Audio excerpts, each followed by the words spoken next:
Hello and welcome to maths with Vijay. तो आज हम लोग कक्षा 9 के जो मंथली टेस्ट कंडक्ट कराए गए हैं जो कि 26 दिसंबर 2024 को हुए हैं, इनके जो मंथली एग्जाम में जो ऑब्जेक्टिव क्वेश्चन आए हुए हैं मैथमेटिक्स के, इनको हम लोग करने वाले हैं। तो कुल मिला के जो है यहाँ 30 क्वेश्चन है। तो हम लोग एक एक करके इन सभी क्वेश्चन को करते चलेंगे और जो इनका कंसेप्ट है इनको हम लोग सीखते चलेंगे। तो आइए स्टार्ट करते हैं और देखते हैं क्वेश्चन नंबर 1 से। तो क्वेश्चन नंबर 1 यहाँ कहा जा रहा है कि 2 पे पावर 3 पे पावर 4 इनका वैल्यू क्या होगा। तो इस क्वेश्चन को सॉल्व करने के लिए हम क्या करेंगे, तो जो पहले कोष्ट के अंदर में जो संख्या है इनको पहले हम लोग सॉल्व करेंगे और उनके बाद जो कोष्ट के बाद जो पावर दिया हुआ है इनको हम लोग सॉल्व करेंगे। तो यहाँ पे ये जो है 2 पे पावर 3 का मतलब हो जाएगा 2 इंटू 2 इंटू 2 यानी कि 8 पे पावर हो जाएगा 4 और 8 पे पावर जो 4 है ये हो जाएगा 4096। तो जो ऑप्शन नंबर ए है ये हो जाएगा इनका करेक्ट आंसर। सो नेक्स्ट हम लोग देखते हैं यहाँ पे जो क्वेश्चन नंबर 2 है। यहाँ पे कहा जा रहा है 3 पे पावर 0 और उस पे भी पावर 5। तो हमको हमेशा ध्यान रखना है कि किसी भी संख्या पे पावर जो 0 होता है इनका वैल्यू हो जाता है 1, यानी कि 3 पे पावर जो 0 है इनका वैल्यू कितना हो जाएगा, तो इसका वैल्यू हो जाएगा यहाँ पे 1। अगेन 1 पे पावर जो 5 है, राइट, 1 पे पावर जो 5 है इनका वैल्यू क्या हो जाएगा, 1 पे पावर कितना भी होगा तो इसका वैल्यू अल्टीमेटली क्या आएगा, 1 ही आना है। तो जो इसका आंसर है यह हो जाएगा ऑप्शन नंबर जो बी है ये हो जाएगा करेक्ट आंसर। नेक्स्ट हम लोग देखते हैं क्वेश्चन नंबर 3 को। क्वेश्चन नंबर 3 में यहाँ कहा जा रहा है 3 पे पावर 3/4 इंटू 3 पे पावर 1/4। इनको हम लोग सॉल्व किस तरह से करेंगे, तो यहाँ पे जो कंसेप्ट यूज होगा इसमें जब बेस सेम होता है ना, आधार जब बराबर सेम होता है तो गुना में क्या होता है, इनके जो पावर या घातांक है ये आपस में क्या होते हैं, जुड़ जाते हैं। यानी कि हम यहाँ क्या करेंगे, जो 3 तो रहेगा ही और जो पावर है ये क्या हो जाएगा, आपस में जुड़ जाएगा, यानी कि 3/4 प्लस 1/4। जब हम इनको सॉल्व करेंगे तो ये हो जाएगा 3 पे पावर जो है नीचे में यहाँ पे एलसीएम 4 और 3 प्लस 1 4, ये कैंसिल होके हो जाएगा 1, यानी कि 3 पे पावर 1 और इनका वैल्यू कितना हो जाएगा, 3 हो जाएगा। तो जो इसका आंसर है ये हो जाएगा ऑप्शन नंबर जो डी है ये हो जाएगा करेक्ट आंसर। नेक्स्ट हम लोग आगे बढ़ते हैं और देखते हैं क्वेश्चन नंबर 4 को। क्वेश्चन नंबर 4 में कहा जा रहा है कि यदि 2 पे power 2x plus 2 is equal to है 2 पे पावर 3x माइनस 1 के, तो x का मान क्या है। तो हमें क्या ध्यान रखनी है, जो जब बेस सेम होता है, आधार इनका जब सेम होता है और जब इक्वल का साइन लगा हुआ होता है तो इनके जो पावर होते हैं यानी कि जो घातांक होते हैं ये भी आपस में क्या हो जाते हैं, बराबर हो जाते हैं, या फिर हम बोले तो इक्वल हो जाता है। कहने का मतलब ये हो गया कि यहाँ जो है 2x प्लस 2, ये जो है 2x प्लस 2 ये बराबर हो जाएगा किनके, 3x माइनस 1 के। अब इन्हीं को हमको क्या करना है, सॉल्व कर लेना है।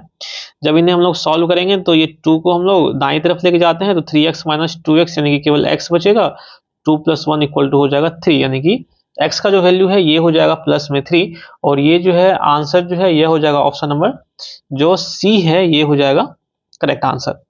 नेक्स्ट हम लोग देखते हैं क्वेश्चन नंबर 5 को। यहाँ पे यह कहा जा रहा है कि तापमान से सेल्सियस तथा फ़ारेनहाइट में संबंध जो होता है ये हमको यहाँ पे दिखाया गया है। वैसे हमको अभी इनसे कोई मतलब है नहीं, हमको केवल क्वेश्चन में जो डाटा दिया हुआ है उनसे मतलब होना चाहिए। यहाँ पे दिया हुआ है c/5 is equal to f minus 32/9। तो यहाँ पे जो c का वैल्यू है ये बोल रहा है माइनस में 40 रखने के लिए, यानी कि जो सेल्सियस है यह माइनस में 40 डिग्री है, तो हमको निकालना है फ़ारेनहाइट का मान यानी कि f का मान निकालना है। तो अगेन हम जो वैल्यू है इनको हम लोग यहाँ पे रख लेते हैं और इनको सॉल्व करते हैं। तो यहाँ से यह जो है हो जाएगा माइनस में 40/5 इज इक्वल टू हो जाएगा f माइनस 32/9 हो जाएगा। यहाँ पे 5 से काटेंगे तो यहाँ 8 हो जाएगा और 9 हो जाएगा 72, यानी कि यहाँ पे हो जाएगा माइनस में 72 इज इक्वल टू हो जाएगा f माइनस 32।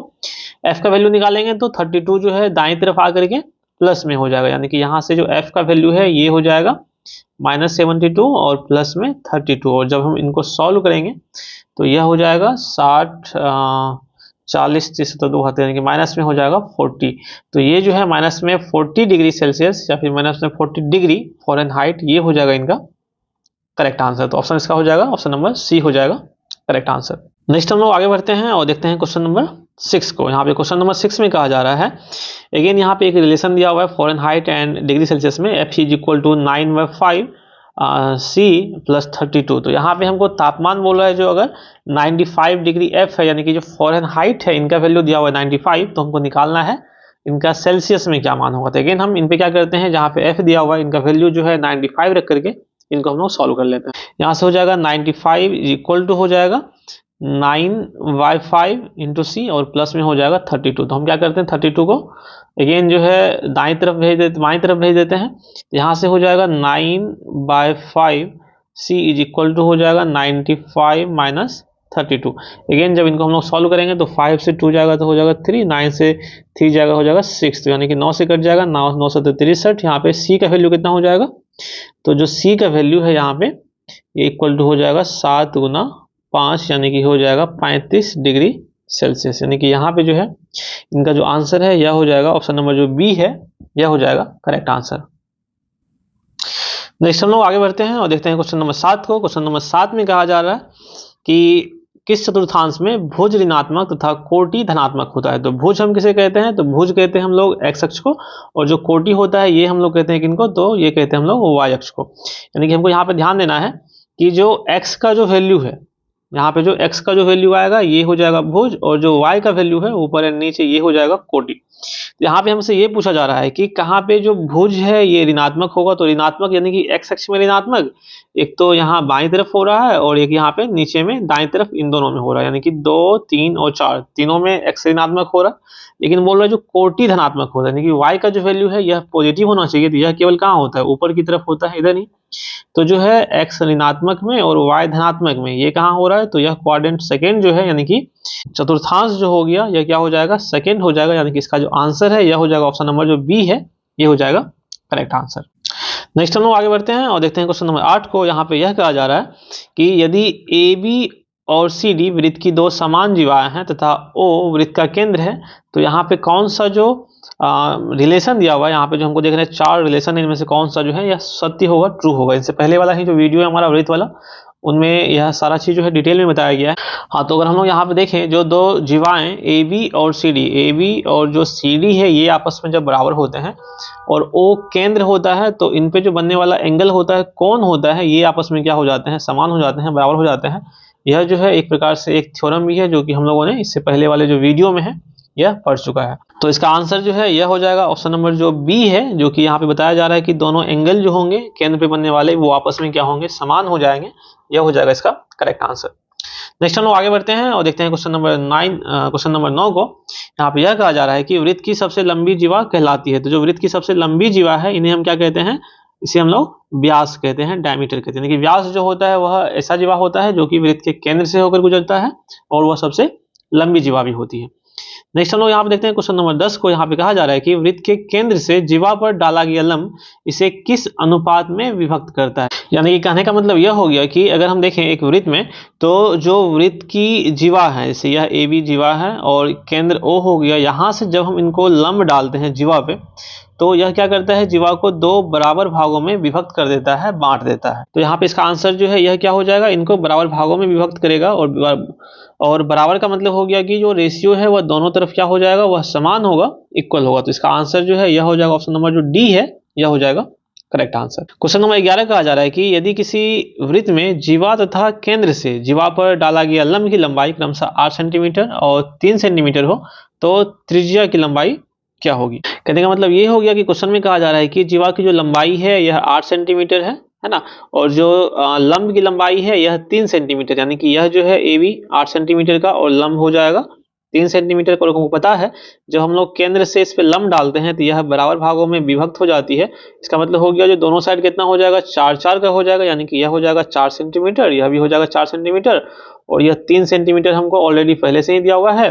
और वैल्यू निकालना है हमको किसका, तो त्रिज्या की लंबाई। तो त्रिज्या जो है ओ से लेकर के जो बी तक का वैल्यू है यही त्रिज्या हो जाएगा, और ये हो जाएगा अंडर रूट एक समकोण त्रिभुज हो जाएगा। तो कर्ण का स्क्वायर बराबर हो जाएगा आधार का स्क्वायर प्लस लंब का स्क्वायर, यानी कि 4 का स्क्वायर, यानी कि 16 प्लस 9 रूट 25 का वैल्यू हो जाएगा 5। तो जो इसका आंसर है यह हो जाएगा ऑप्शन नंबर जो बी है, ये हो जाएगा करेक्ट आंसर। नेक्स्ट हम लोग आगे बढ़ते हैं और देखते हैं क्वेश्चन नंबर 12 को। क्वेश्चन नंबर 12 में कहा जा रहा है कि वृत्त की जीवा तथा संगत चाप से घिरा क्षेत्र कहलाता है।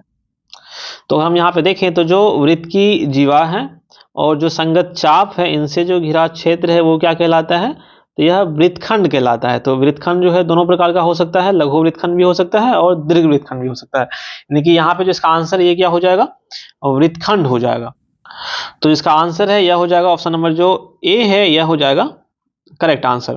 नेक्स्ट यहाँ पे क्वेश्चन नंबर 13 कहा जा रहा है कि यदि केंद्र O वाले वृत्त की जीवा AB हो तथा इसकी परिधि पर C कोई बिंदु हो तो इनमें से कौन सा रिलेशन जो होगा यह सत्य होगा। तो इसको हम क्या करते हैं, एक फिगर ड्रॉ करके इनको हम लोग समझते हैं और बनाते हैं। तो सबसे पहले क्या करते हैं, हम लोग एक यहाँ पे जो है फिगर ड्रॉ कर लेते हैं वृत्त का।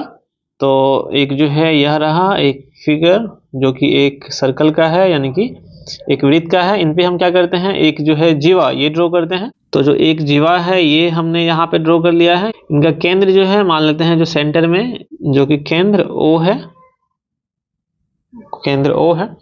अब यहाँ पे ये कहा जा रहा है अगर जीवा जो है यह AB दिया हुआ है और परिधि पर C कोई बिंदु है, मान लेते हैं यहाँ पे कोई एक बिंदु है जिसका नाम है C है। तो क्वेश्चन में ये कहा जा रहा है कि यहाँ पे एंगल दिख रहा है हमको, तो हम क्या करते हैं यहाँ पे एंगल बनाते हैं। तो जो पहला एंगल है यहाँ पे ये बन जाएगा AOB, एक एंगल यहाँ पे ये बन रहा है, और दूसरा एंगल जो है यहाँ पे बनेगा AC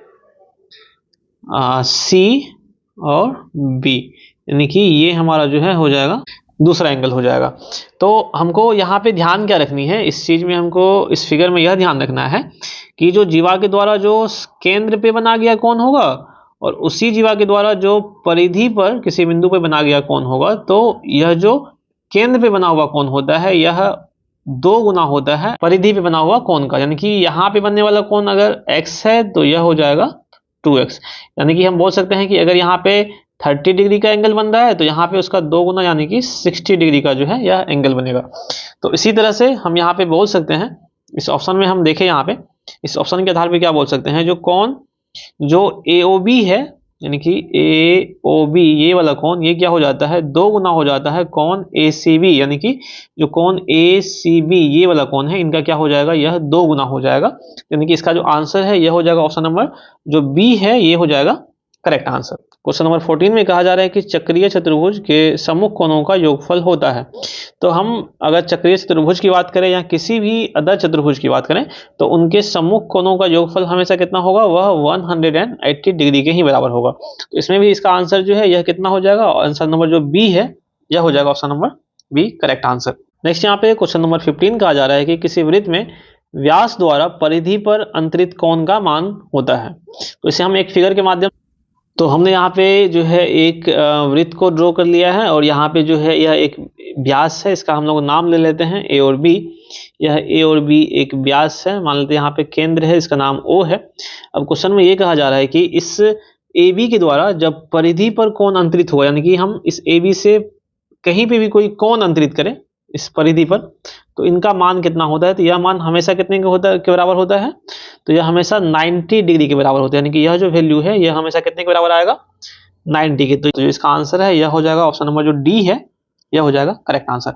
नेक्स्ट हम देखते हैं क्वेश्चन नंबर 16 को। यहाँ पे यह कहा जा रहा है कि AB और CD वृत्त की 2 जीवाएं केंद्र से समदूरस्थ हो तो इनमें से कौन सा रिलेशन जो होगा वह फुलफिल होगा।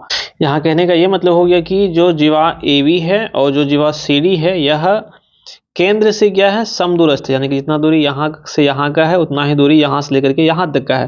तो इस कंडीशन में क्या हो जाएगा, ये दोनों जो जीवाएं हैं ये आपस में क्या हो जाएंगे, इक्वल हो जाएंगे, बराबर हो जाएंगे, समान हो जाएंगे। तो यहाँ जो इसका आंसर है ये क्या हो जाएगा, जो दोनों आपस में एक दूसरे के बराबर हो जाएंगे, जो ऑप्शन नंबर जो C है ये हो जाएगा करेक्ट आंसर। नेक्स्ट चलो आगे बढ़ते हैं और देखते हैं क्वेश्चन नंबर 17 को। यहाँ पे यह कहा जा रहा है कि दिए गए चित्र में जो है O वृत्त का केंद्र है जो कि यहाँ पे दिया हुआ है तथा परिधि पर 3 बिंदुएं A, B और P दिख रहा है हमको। जो A और B है यह जीवा है और P एक परिधि पर कोई बिंदु लिया गया है। इस प्रकार है कि कोण AOB बराबर है 64 डिग्री, यानी कि जो यहाँ पे कोण AOB है ना, ये जो कोण है ये दिया हुआ है 64 डिग्री का है।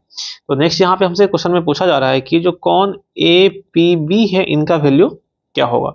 तो अगर हम यहाँ बात करें APB की तो हमको पता होना चाहिए कि जो APB जो है यह सेम जीवा से जो है ना वो केंद्र पे तो कोण बना हुआ ही है और उसी जीवा से जो है यह वृत्त के एक बिंदु पे कोण बना हुआ है। तो जो इनका जो वैल्यू है यह क्या हो जाएगा, इनके जो वैल्यू है इनसे यह आधा हो जाएगा, यानी कि इनका आंसर जो है यह 64 का आधा हो जाएगा 32 हो जाएगा और ऑप्शन नंबर जो D है ये हो जाएगा करेक्ट आंसर।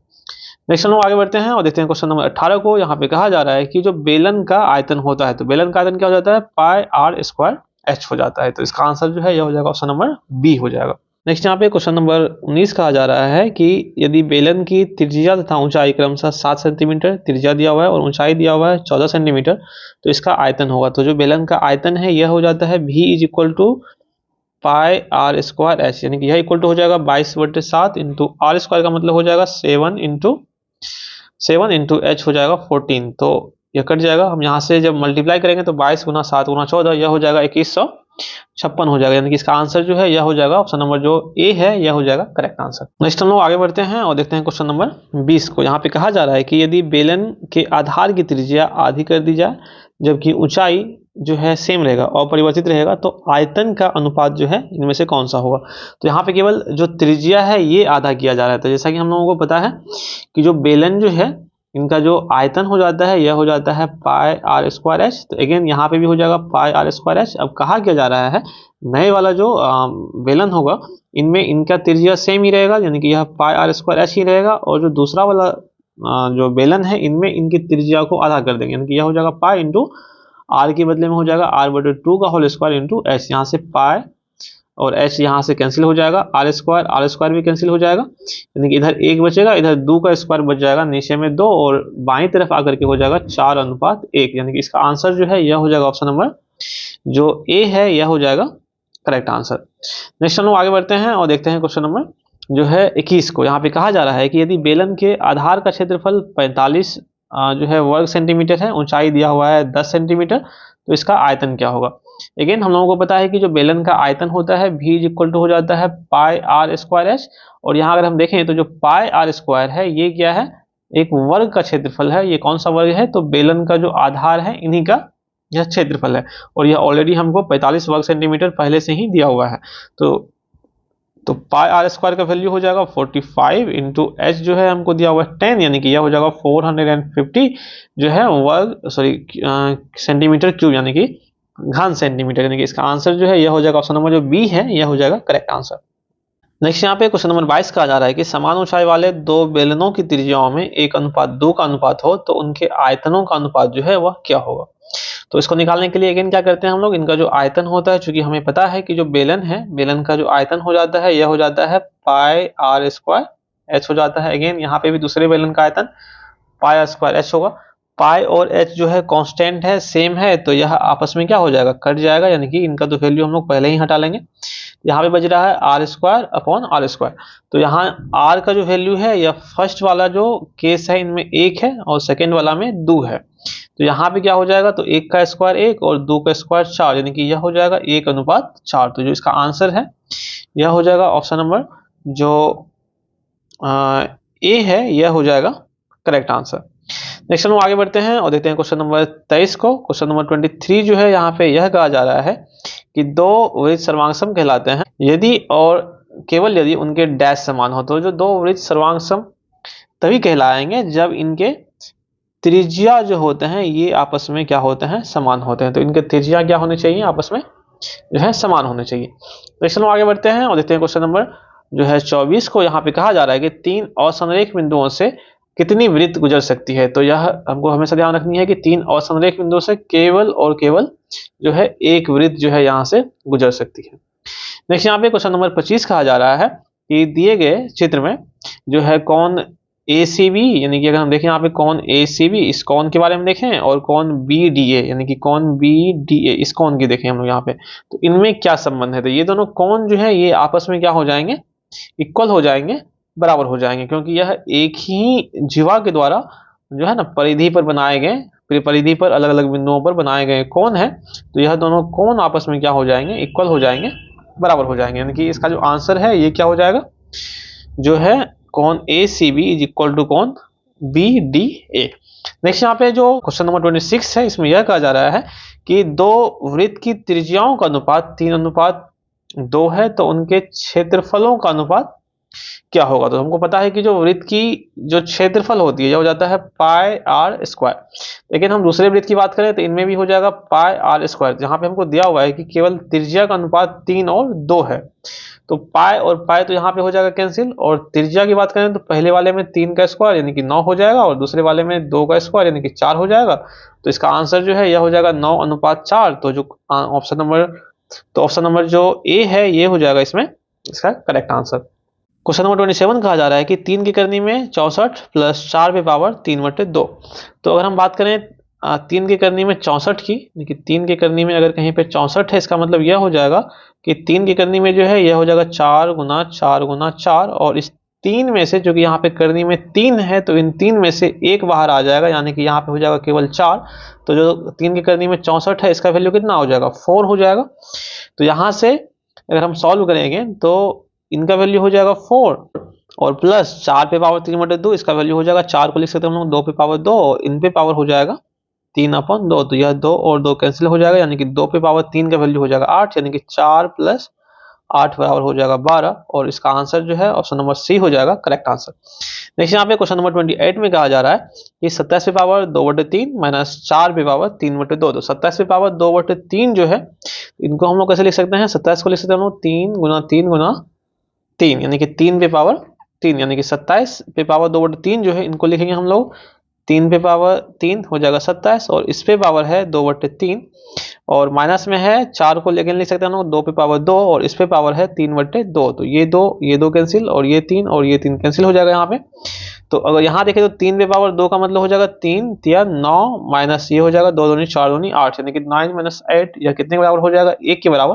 और इसका आंसर जो है यह हो जाएगा ऑप्शन नंबर जो सी है, ये हो जाएगा करेक्ट आंसर। नेक्स्ट यहाँ पे क्वेश्चन नंबर 29 कहा जा रहा है कि 125 पे पावर 1/3 प्लस 32 पे पावर 1/5। तो इनको हम लोग सॉल्व करने के लिए क्या करेंगे, जो 125 है, इनको हम लोग लिख सकते हैं 5 पे पावर 3, 5 गुना 5 25 गुना 5 125, और इस पूरे पे पावर हो जाएगा 1/3, और प्लस में यहाँ पे हो जाएगा 32 को लिख सकते हैं हम लोग 2 पे पावर 5, और इस पूरे पे पावर हो जाएगा 1/5। अब यहाँ पे हम लोग देखें, यहाँ पे तो 5 और 5 कैंसिल हो जाएगा, और अगर 3 और 3 हो जाएगा कैंसिल, और बचेगा यहाँ पे क्या, 5 प्लस 2 7, यानी कि इसका आंसर जो है यह हो जाएगा ऑप्शन नंबर जो डी है, यह हो जाएगा करेक्ट आंसर।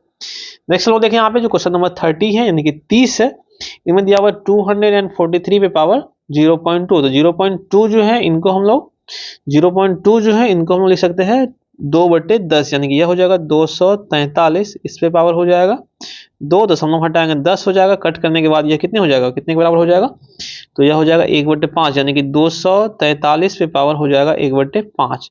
एंड अगेन 243 को हम लोग लिख सकते हैं 3 पे पावर 5, और उस पूरे पे पावर हो जाएगा 1/5। लेकिन यहाँ पे 5 और 5 हो जाएगा कैंसिल, और क्या बचना है, यहाँ पे केवल 3 बचना है। तो जो इसका आंसर है यह हो जाएगा ऑप्शन नंबर बी जो है, यह हो जाएगा करेक्ट आंसर। तो हमारा जो सेक्शन था ऑब्जेक्टिव क्वेश्चन वाला, यह पूरा हो चुका है। तो हम लोग इसमें कई सारे जो कंसेप्ट है इनको हम लोग सीखे होंगे, और जो नेक्स्ट जो वीडियो है ये इनमें हम लोग देखेंगे इनका जो लघु उत्तरीय प्रश्न है और दीर्घ उत्तरीय प्रश्न है, इनको हम लोग बाद में देखेंगे। So thank you for watching and God bless you all.